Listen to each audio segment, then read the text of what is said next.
Saya duga ini adalah balas dendam. Sayang, Pak Kapolda, saya kenal Pak Kapolda ini, orang yang sangat bijak. Baru datang ke NTT juga. Mungkin tidak kenal situasi di NTT ini. Saya duga Pak Kapolda ini dikerjain oleh anak buahnya. Hanya untuk menghukum saudara Rudi Soik. Mengapa? Tidak masuk akal ini Pak Kapolda. Terima kasih Pak Ketua, pimpinan Komisi 3 yang saya hormati, Bapak Ibu anggota Komisi 3 yang saya banggakan, yang saya hormati Wakil Ketua MPR, ya, ada adinda saya tadi, dan juga saya hormati, banggakan Wakil Ketua Komisi 7 DPR, ya, Wakil Ketua. Ya.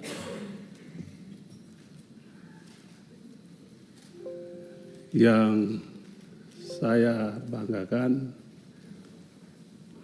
Pak Kapolda NTT, Pak Kapolda Sulteng, dan pasukannya. Saya mulai dengan memberikan apresiasi kepada pimpinan Dewan, kepada pimpinan Komisi 3 yang telah memungkinkan kegiatan ini di pagi ini. Hal yang tidak pernah dilakukan sebelumnya oleh pimpinan Dewan sejak reformasi. Apresiasi lebih karena diperbolehkannya pimpinan DPD, pimpinan majelis yang sangat kita banggakan, hormati. Anggota DPR juga untuk duduk menjadi pendamping masyarakat yang diwakili untuk menyampaikan pengaduan kepada lembaga dewan yang saya hormati. Mudah-mudahan ini awal baru yang akan kita kembangkan terus ke depannya. Dan mohon dicatat, sayalah nanti yang akan pertama kali juga mengajukan permohonan setelah ini. Jadi pelapor.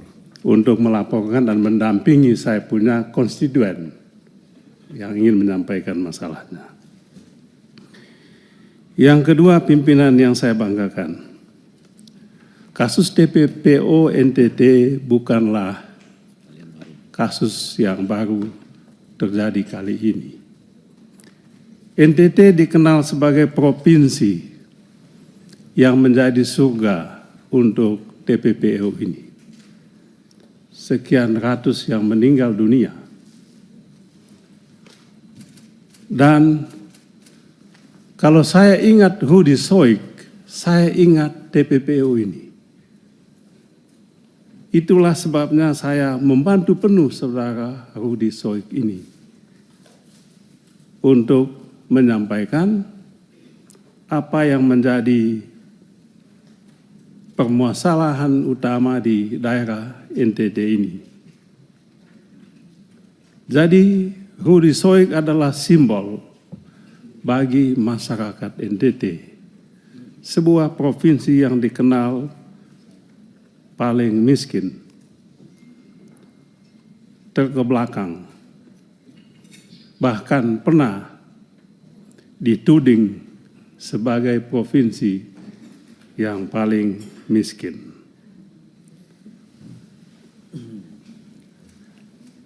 Oleh sebab itu, Kalau saudara Rudy Soik pada saat ini diperlakukan dalam tanda kutip tidak manusiawi, maka tidak aneh kalau segenap tokoh di NTT angkat bicara soal ini. Apa betul saudara Rudy Soik melakukan hal-hal yang dituduhkan kepadanya? Saya ingat 15 tahun silam, saudara Rudy Soik juga dijebloskan ke BUI hanya untuk membela kasus TPPO ini. Dan saat itu saya juga menjadi anggota Dewan di Komisi 3. Dengan penuh keberanian saya mengunjungi saudara Rudy Soik di Rutan Kupang kala itu. Ketika tidak ada yang berani mengunjungi Rudy Soik, saya datang ketemu beliau di Rutan. Saya masih ingat Rudy Soik mencium tangan saya, Pak Ketua. Saya bilang, mengapa kau cium tangan saya? Kaulah Tuhan bagi saya, kata dia. Karena pada saat ini, dikala saya susah, Bapak datang ketemu saya. Itulah awal saya kenal Rudy Soik ini. Dan saya sampaikan, lanjutkanlah perjuanganmu. Bongkar ini pelaku-pelaku TPPO di NTT. Dan menurut Rudy Soik pada saat itu, TPPO di NTT ini tidak mungkin tumbuh kalau tidak ada backing-backingnya. Dan backingnya itu ada di mana? Backingnya ada di aparat penegak hukum. Itu katanya Rudy Soik pada saat ini. Ketiga, masalah pemecatan terhadap saudara Rudy Soik hanya karena ada kesalahan dalam penanganan kasus BBM yang diduga melibatkan pengusaha hitam setempat dan ditengarai bekerja sama dengan pejabat di lingkungan Polda, yang kemudian dia dihadapkan pada sidang kode etik. Saya sampai saat ini tidak masuk di akal. Belum masuk di akal saya, Pak Kapolda. Saking tidak masuk akalnya saya menduga-duga ada apa sebetulnya ini. Ada apa sebetulnya ini? Kok kalaupun ada kesalahan yang dilakukan saudara Rudy Soik di situ, apakah setimpal hukuman yang dijatuhkan kepadanya? Oleh sebab itu Pak Kapolda, saya melacak-lacak ini. Ini kayaknya ada sesuatu di balik ini. Ada masalah di balik ini. Masalah itu saya temukan. Apa yang saya temukan? Yang saya temukan adalah orang yang dulu memasukkan Rudy Soik ke BUI, kasus TPPO ini ada di Polda NTT ini. Saya duga ini adalah balas dendam. Sayang, Pak Kapolda, saya kenal Pak Kapolda ini, orang yang sangat bijak. Baru datang ke NTT juga. Mungkin tidak kenal situasi di NTT ini. Saya duga Pak Kapolda ini dikerjain oleh anak buahnya. Hanya untuk menghukum saudara Rudy Soik. Mengapa? Tidak masuk akal ini Pak Kapolda. Pemaparan soal kasus BBM ini. Kok sampai dia dipecat begitu? Yang benar aja lah. Masa nggak ada lagi yang lebih bijak lagi. Oleh sebab itu, pimpinan, saya sebetulnya sangat sayang pimpinan tertinggi institusi Polda di provinsi sampai dipanggil ke pusat begini. Hanya untuk mempertanggungjawabkan sebuah kekeliruan yang saya lihat tidak masuk di akal. Kecuali kalau Pak Kapolda mau membela anak buah, Bapak punya anak buah. Sayang Pak Kapolda ini diadili di sini, dipermalukan di sini. Apa tidak ada lagi cara lain yang lebih bijak untuk menangani masalah ini selain soal TPPO tadi? Jangan lupa sekali lagi saya ingin sampaikan, Rudy adalah representasi, simbol untuk masyarakat NTT. Oleh sebab itu, kehati-hatian dalam penanganan kasus Rudy Soik ini penting kita lakukan. Tentu saya tidak ingin mengintervensi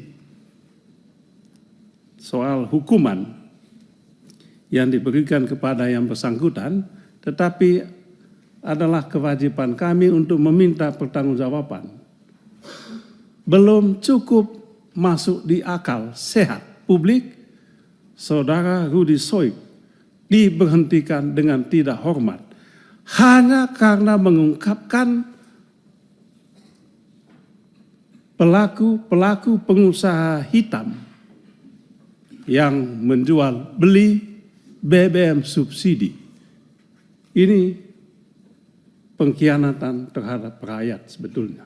Oleh sebab itu mestinya harapan kami Pak Kapolda berada di posisi Rudy Soik untuk membuka dan menyelesaikan kasus BBM ilegal ini sesuai dengan aturan hukum yang berlaku. Terakhir, Pak Ketua dan pimpinan Bapak Ibu saudara-saudara sekalian, kami mengusulkan supaya kasus NTT ini khusus pemecatan terhadap saudara Rudy Soik dibawa dalam pertemuan khusus dengan Bapak Kapolri dalam waktu yang tidak begitu lama, demi keadilan, demi tegaknya hukum, dan demi masyarakat NTT yang sama-sama kita cintai. Sekian Pak Ketua, pimpinan, Bapak Ibu saudara-saudara sekalian. Terima kasih. Ya.